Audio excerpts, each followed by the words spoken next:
moving on to the receiver that I'm higher on than you, that is Jordan Addison, another number 2 wide receiver that I think is going to really break out yet again, despite a very impressive rookie year. He already had a solid offense, whereas we're buying him. The last guy we talked about, Devonta Smith, to me seems like we're buying him at his ceiling.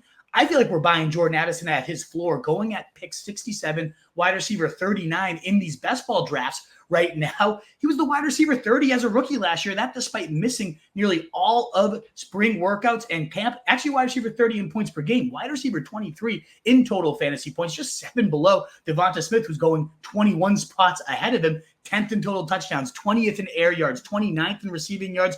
All very solid. He's actually one of 4 players in NFL history to record 70 receptions, 900 receiving yards, and 10 touchdowns in his rookie season. The people he is running with, Bill Groman from 1960. No clue who that is, but seems like an awesome, absolute beast. But the other names, Odell Beckham and Jamar Chase. Very, very impressive quality to be keeping. Very impressive rookie type of smash season. So, yeah, I'd like to bet on Addison himself, but I also like to bet on Kevin O'Connell. Fast-paced, pass-heavy offense has been phenomenal for fantasy purposes, even with Josh Dobbs, Nick Mullins, Jaron Hall at QB for 9 starts. The Vikings were top 5 in pass yards last year. Nick Mullins was the only quarterback, started 3 games last year, the only QB in the entire NFL to have 395 passing yards or more than once. And I know they came against the Lions. I know that's going to be the counter you bring up. And it's fair. It was a bad Lions defense. But if Nick Mullins can literally have the most high yard games in the NFL back-to-back times, I think it's part of this offense, and it's not a Nick Mullins thing myself. Since he became the Vikings head coach, 3rd and 4th in pass attempts, 6th and 5th in passing yards, and 4th and 4th in passing touchdowns. And the year before he came to them was with the Rams, 10th in attempts, 5th in yards, and 2nd in TDs. That McVay-Shanahan tree has been a gold mine for fantasy. Kevin O'Connell, the latest branch that is dominating. So I like the player. I like the scheme. I understand, Justin Jefferson's going to be back. There's about a 3 points per game, a little less than 3 points per game more for Jordan Addison when Jefferson was out. That's pretty obviously why when you have an alpha, a vacuum like Jefferson there. But he actually did average more yards, 43% more receptions, and 32% more yards in games with Jefferson. So he just had a couple touchdowns not go his way in those games, but actually was more productive in the other fantasy metrics that typically stick more year to year. And then you look at the fact that Hawkinson's going to be out for probably 6 to 8 weeks, maybe longer. I don't see anybody behind Jefferson and Jordan Addison in one of the pass happiest offenses in the league. They really didn't add anybody. In fact, the only other guy, KJ Osborne, is now gone with the Patriots here. What if he just gets better himself? All the offseason talk so far from Kevin O'Connell. Jordan Addison had as good of an offseason as you can ask for, really from a standpoint of getting stronger, getting a bit more comfortable playing through contact, still playing with that great burst and transition that he has. You saw some real growth there this spring. So what if he just does take yet another step working with Keenan McCardell? He already talked about my clear plan this offseason was to get better at my releases, strengthen up, which is one of the few areas he didn't do well was against the press. We saw that in college as well.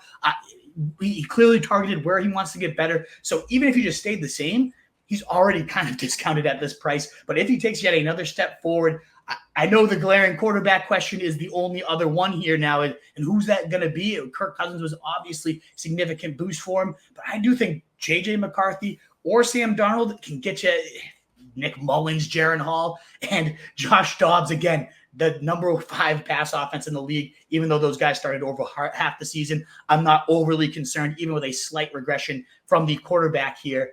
It'd have to be a massive regression, in my opinion, to outweigh all the things going for Addison himself, for the coaching scheme, for the fact that he might even take another step ahead. Just the overall Kevin O'Connell offense, it's tough to not buy the pass catchers.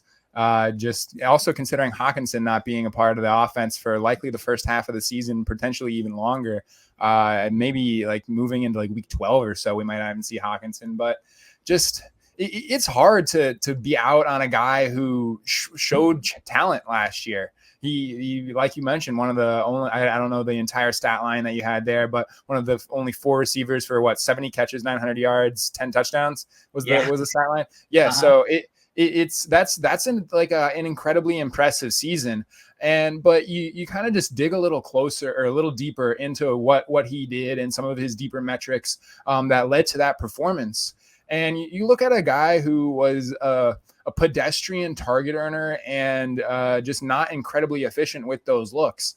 Last season, there was 81 wide receivers in the NFL who saw 50 plus targets. Addison ranked 59th in targets per route run, 46th in total target share, and then just general efficiency, 51st in yards per route run. So not anything that really jumps off the page, and not necessarily just stuff that jumps off the page. It's something that could kind of make you shy away. It's something that concerns me with Addison, just those target earning and overall efficiency metrics.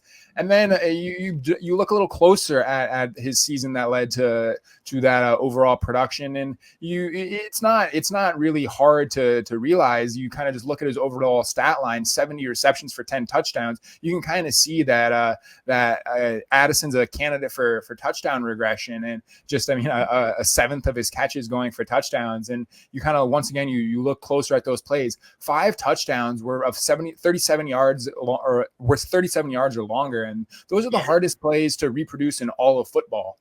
And those 5 plays accounted for 26% of his total fantasy production. And this kind of ties back into the quarterback downgrade that you mentioned. I mean, it's easy to do those things with quality quarterback play in Kirk Cousins, or a guy who's just has a DGAF mentality like Nick Mullins, just willing to huck the ball down the field because he knows that he's got to do something big to keep a job in the NFL, not just a job as a starter, just to stay in the NFL. He knows he's got to make big plays. I mean, that's just kind of been one of Nick Mullins' calling card, is just being more than willing to get the ball deep downfield. So, and then he's moving to JJ McCarthy or Sam Darnold, whichever poison the Vikings decide to go with. I mean, I just don't see him being able to reproduce those plays at the same level. 5 touchdowns of 37 yards or longer. That's just not something that I see in the cards for Jordan Addison in 2024. And then the last thing I have here is just some splits with the significant players. You mentioned the splits with Justin Jefferson, 14.7 points per game in 7 games without Jefferson, 11.8 points per game in games with Jefferson. And that's like, it's hard to project what those are going to shake out to be given the lack of Hawkinson. But once again, it's not great to look at. I mean, if he was averaging those 11.8 points per game that we saw in those 10 games with Jefferson across a full season, it's not perfect analysis or math, but that's wide receiver 40 across a full season in terms of points per game, and that's just not ideal. And then the other key player that he had significant splits with was Kirk Cousins, and that kind of comes back to the quarterback situation that I was talking about. He posted an abysmal 1.21 yards per route run in games without Kirk Cousins last season, and in those games he averaged 42.9 yards per game. It's just like, this is, once again, I was kind of talking about the relative inefficiency and pedestrian nature with his target earning metrics and his yards per route run. This is even worse. It is 42.9 yards per game, 1.21 yards per route run. 1.21 yards per route run is god awful. And then once again, moving back to the touchdowns, 3 total touchdowns in games without Kirk Cousins. So there's just so many things working against Addison being able to reproduce the type of splash plays that he saw last year, and then just his general inefficiency and lack of target earning. I don't see it all coming together for Addison in year 2 to pay off at cost. And I just think that there's going to be one legitimate asset in this passing game, and I think it's going to be Justin Jefferson. I mean, I think the fantasy community and people in general are more than willing to look past a quarterback downgrade with a guy like Jefferson, but with Addison and kind of what he showed last year, I'm not willing to look past that quarterback downgrade. And I think we're not going to be thrilled with the numbers that he puts out this year. I think those are all very fair warts to bring up, and in particular the splits without Cousins, the reliance on splash plays, all very, very true. And part of the reason to be concerned with him, my hope is, again, should he take that natural step in terms of a tackle breaker after the catch becomes more of a threat there, plus you mix in the fact that TJ Hawkinson, you forgot those splits, 15 points per game without Hawkinson. I know it was only 2 games, but he did not have Kirk Cousins in either of those games either. So I do think that little mix could be enough to propel him at minimum. Again, 11 points per game was that downside with Jefferson there. That wide receiver 40, well, that's his price tag right now. So to me, again, buying at the floor, when I do think there's a ceiling, even with that quarterback change, I understand why it might not be the ceiling. He would not be going where he is if Kirk Cousins was there. There's no doubt about it. Yeah, it's all fair points. We shall see how it shakes out. What is up, you fantasy wolf? Thanks so much for tuning in. If you haven't already, share your thoughts in the comments, check out some more videos, and join the newest Wolfpack by subscribing below.